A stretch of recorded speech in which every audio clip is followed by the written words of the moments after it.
So it was 2016 when I came across this inspiring book written by Joel Salatin entitled You Can Farm. And the wisdom from the pages that really resonated with me was the idea that if you would like to pursue farming or gardening, it's important to make use of your current environment. Find ways to learn from your current environment and gain experience instead of waiting for a time when you will have a big land to actually pursue your dreams. So this ignited a passion in me and propelled me to actually go and pursue my gardening journey on a small balcony in containers. During this time, I managed to experiment with different leafy greens. I managed to grow some tomatoes and learn so much on how to grow vegetables from seed. And I must admit that the radishes really boosted my confidence because they're so easy to grow. But the taste of radishes and we are not clicking. Be that as it may, in today's video, I'm hoping to inspire somebody who, like me, is feeling perhaps, man, I have limited space and I do not have sufficient experience to grow some food. So I'm hoping at the end of this video, you will punch perfectionism and procrastination in the face and pursue your gardening journey. So without further ado, let's go right into it. Welcome to Veggies and Herbs. My name is Ruben Olale. Now, not everybody have access to a big space in order to grow their own food.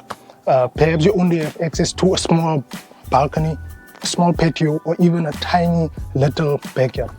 But I don't believe that limited space should prevent you from actually growing your own food, because I believe small spaces can actually produce big rewards.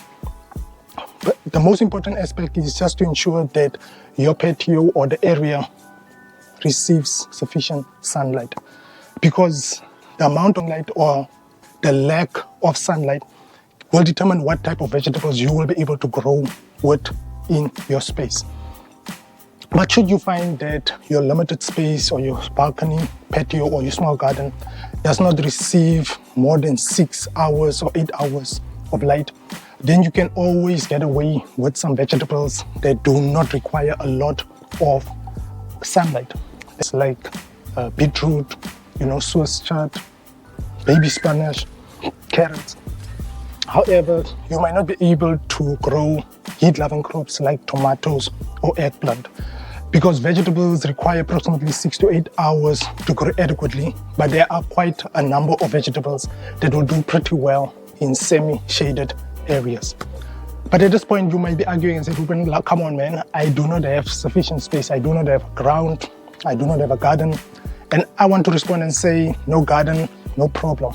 Because you can actually grow quite a variety of vegetables in containers. And just depending on your style, your personality, you can have access or can make use of quite a variety of containers. I believe that if you have a small space, it's important just to consider big ideas. It's important to think outside of the box and to find ways to actually get around your limitation or your problem. There are so many opportunities that you can pursue. You can recycle items. In my garden, I've used an old baby tub and I converted it to grow some vegetables.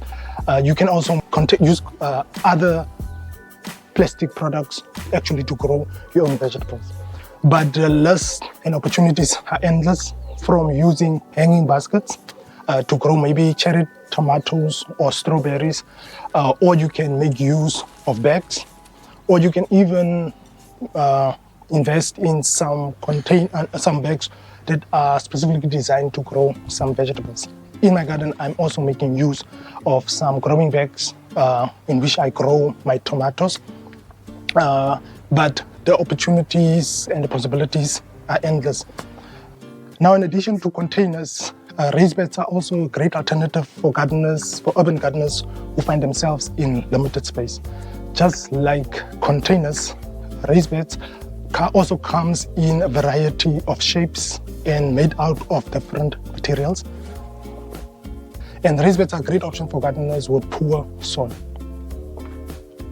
In order to maximize your space, I think the following tips will help you to get most out of your garden. I think it is just to ensure that you don't leave any vacant space.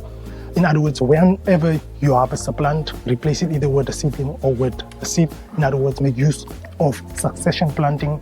Another tip is to ensure that you plant, cut and come again crops like lettuce, Swiss chard, kale, crops that you can plant once and have a multiple harvest. And then it's important to make use of interplanting. In this container, I am growing an indeterminate tomato, and at the bottom, I'm planting some baby spinach. So interplanting is just to make sure that you can interplant crops that are growing tall. You can then grow low-growing crops at the bottom. And finally, is to make use of vertical gardening. So, for instance, you can just take a container, invest in some bamboo sticks, and then you can either grow runner beans in a container, or you can even grow items like peas in containers by making use of vertical growth.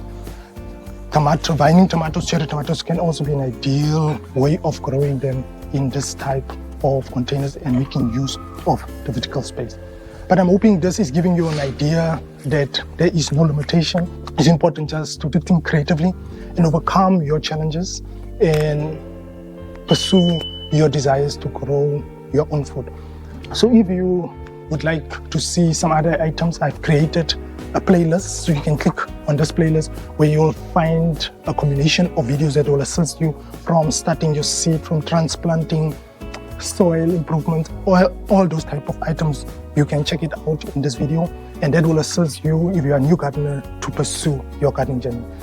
Keep on sowing and growing. Cheers.